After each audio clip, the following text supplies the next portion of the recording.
Hello friends, मैं विनय राय आपका अपने यूट्यूब चैनल पीसीएस मित्रा पे स्वागत करता हूं। आज हम दक्षिण भारत की प्रमुख नदी कावेरी के बारे में पढ़ेंगे।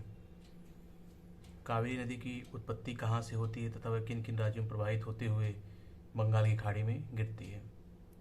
तो चलिए कावेरी नदी शुरू करते हैं। आज का हमारा टॉपिक है कावेरी नदी। कावेरी नदी की उत्पत्ति यह आपका कर्नाटक राज्य है एवं यह तमिलनाडु है। कावेरी नदी की उत्पत्ति कर्नाटक में स्थित ब्रह्मगिरी पर्वत के पास कावेरी कुंड से होती है। कावेरी नदी की उत्पत्ति कर्नाटक में स्थित ब्रह्मगिरी पर्वत के पास स्थित कावेरी कुंड से होती है। कावेरी नदी से कर्नाटक में ही इसके बाएं तट से हरंगी, हेमवती, शिमसा तथा अर्कवती नदियां आकर मिलती हैं। कावेरी नदी से कर्नाटक में ही इसके बाएं तट पर हरंगी, हेमवती, शिमसा तथा अर्कवती नदियां आकर मिलती हैं एवं इसके दाहिने तट से कर्नाटक में ही लक्ष्मण तीर्थ, काबिनी, सुवर्णवती नदियां आकर मिलती हैं। कावेरी नदी से कर्नाटक में इसके दाहिने तट से लक्ष्मण तीर्थ, काबिनी एवं सुवर्णवती नदियां मिलती हैं तथा बाएं तट पर हरंगी, हेमवती, शिमसा तथा अर्कवती नदियां आकर मिलती हैं। फिर यह नदी तमिलनाडु पहुंचती है, जहां पर इसके दाहिने तट पर भवानी, मोयार, नोइल नदियां आकर मिलती हैं। नोइल नदी के तट पर ही तमिलनाडु का प्रसिद्ध शहर कोयम्बटूर स्थित है। नोइल नदी के तट पर तमिलनाडु का प्रसिद्ध शहर कोयम्बटूर स्थित है। नोइल के मिलने बाद इसके दाहिने तट पर अमरावती नदी तमिलनाडु में इससे आकर मिलती है। अमरावती के मिलने के बाद यह नदी आगे बढ़ती है तथा कुछ दूर आगे बढ़ने के बाद तमिलनाडु में ही इस नदी पर तमिलनाडु में कावेरी नदी पर ग्रैंड एनिकट बांध स्थित है। इसे कल्लानी बांध भी कहते हैं। ग्रैंड एनिकट एवं कल्लानी बांध, ग्रैंड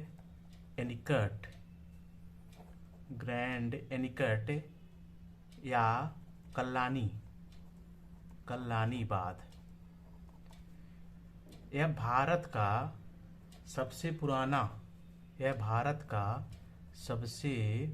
पुराना जीवित बांध है। ग्रैंड एनिकट या कल्लानी बांध भारत का सबसे पुराना जीवित बांध है तथा विश्व का चौथा सबसे पुराना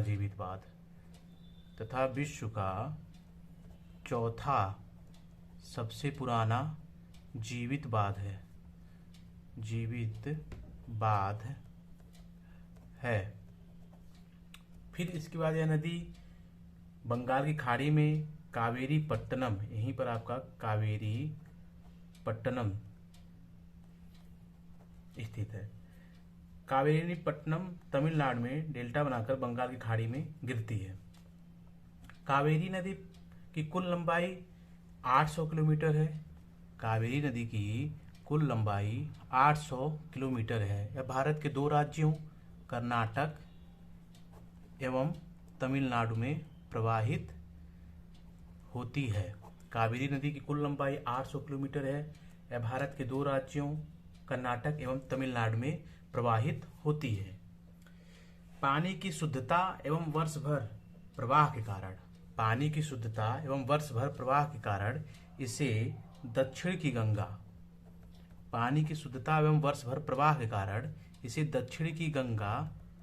या दक्षिणतम गंगा कहते हैं। पानी की शुद्धता एवं वर्ष भर प्रवाह के कारण इसे दक्षिण की गंगा या दक्षिणतम गंगा कहते हैं।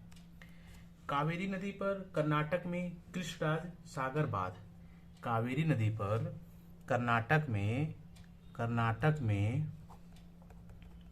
कृष्णराज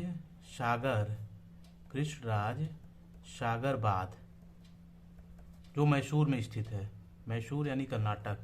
कावेरी नदी पे कर्नाटक में कृष्णराज सागर बांध स्थित है। यह नदी अपने अवसादों को जमा करके कर्नाटक में ही, यह नदी अपने अवसादों को जमा करके कर्नाटक में ही शिव समुद्रम द्वीप का निर्माण करती है। शिव समुद्रम द्वीप अगर एग्जाम में आपसे पूछ लिया कहाँ पे स्थित है तो आप बताएंगे कर्नाटक। शिव समुद्रम द्वीप कर्नाटक। यह नदी अपने अवसादों को जमा करके कर्नाटक में ही शिव समुद्रम द्वीप का निर्माण करती है, जहां से पानी, शिव समुद्रम द्वीप का निर्माण करती है जहां से पानी अधिक ऊंचाई से गिरने के कारण, जहां से पानी अधिक ऊंचाई से गिरने के कारण कर्नाटक में ही शिव समुद्रम जलप्रपात का निर्माण होता है। शिव समुद्रम जलप्रपात अगर आपसे पूछ लिया, शिव समुद्रम वाटरफॉल यानी जलप्रपात, ये भी आपका कर्नाटक में स्थित है। ठीक है। यह नदी अपने अवसादों को जमा करके कर्नाटक में ही शिव समुद्रम द्वीप का निर्माण करती है, जहां से पानी अधिक ऊंचाई से गिरने के कारण शिव समुद्रम वाटरफॉल का निर्माण होता है। इसी वाटरफॉल के पानी को रोककर कर्नाटक में ही शिव समुद्रम परियोजना का निर्माण किया गया है। इसी जलप्रपात के पानी को रोककर ही कर्नाटक में शिव समुद्रम परियोजना का निर्माण किया गया है। कावेरी नदी को तमिलनाडु में पुन्नी भी कहते हैं। कावेरी नदी को तमिलनाडु में पुन्नी भी कहा जाता है। पुन्नी भी कहा जाता है। कावेरी नदी को तमिलनाडु में पुन्नी भी कहा जाता है। यह प्रायद्वीपीय भारत की चौथी सबसे बड़ी नदी है। कावेरी नदी प्रायद्वीपीय भारत की अगर लंबाई की दृष्टि से देखा जाए तो चौथी सबसे बड़ी नदी है। कावेरी नदी पर तमिलनाडु में ही मेट्टूर बांध के लिए, कावेरी नदी पर तमिलनाडु में ही मेट्टूर बांध के लिए स्टैनली जलाशय का निर्माण किया गया है। कावेरी नदी पर तमिलनाडु में ही मेट्टूर बांध के लिए स्टैनली जलाशय का निर्माण किया गया है।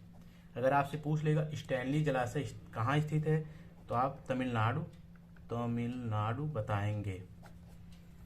कावेरी नदी पर ही तमिलनाडु में मेट्टूर बांध के लिए स्टैनली जलाशय का निर्माण किया गया है। तो चलिए एक बार और देख लेते हैं। कावेरी नदी की उत्पत्ति कर्नाटक में स्थित ब्रह्मगिरी पर्वत के पास कावेरी कुंड से होती है। इसके बाएं तट से हरंगी, हेमवती, सिमसा तथा अर्कवती नदियां आकर कर्नाटक में मिलती हैं एवं दाहिने तट से लक्ष्मण तीर्थ, काविनी, सुवर्णवती नदियां आकर मिलती हैं। पुनः यह नदी तमिलनाडु पहुंचती है, जहां पर इसके दाहिने तट से भवानी, मोयार, नोइल तथा अमरावती नदियां आकर मिलती हैं। नोइल नदी के तट पर ही तमिलनाडु का प्रसिद्ध कोयम्बटूर शहर स्थित है। तमिलनाडु में ही कावेरी नदी पर ग्रैंड एनिकट बांध स्थित है, जिसे कल्लानी बांध के भी नाम से जाना जाता है। ग्रैंड एनिकट बांध भारत का सबसे पुराना जीवित बांध है तथा यह विश्व का चौथा सबसे पुराना जीवित बांध है। पुनः कावेरी नदी आगे बढ़कर कावेरीपट्टनम तमिलनाडु में डेल्टा बनाकर बंगाल की खाड़ी में गिरती है। कावेरी नदी बंगाल की खाड़ी में डेल्टा बनाकर गिरती है। तमिलनाडु में इस नदी पर मेट्टूर बांध के लिए स्टैनली जलाशय का निर्माण किया गया है तथा कृष्णराज सागर परियोजना, कृष्णराज सागर बांध कर्नाटक में कावेरी नदी पर स्थित है। शिव समुद्रम वाटरफॉल आप एग्जाम में अगर आपसे पूछा तो आप कर्नाटक बताएंगे। तो जो महत्वपूर्ण चीजें थी उसको हमने देख लिया। अब हमारा कावेरी नदी समाप्त होता है। धन्यवाद।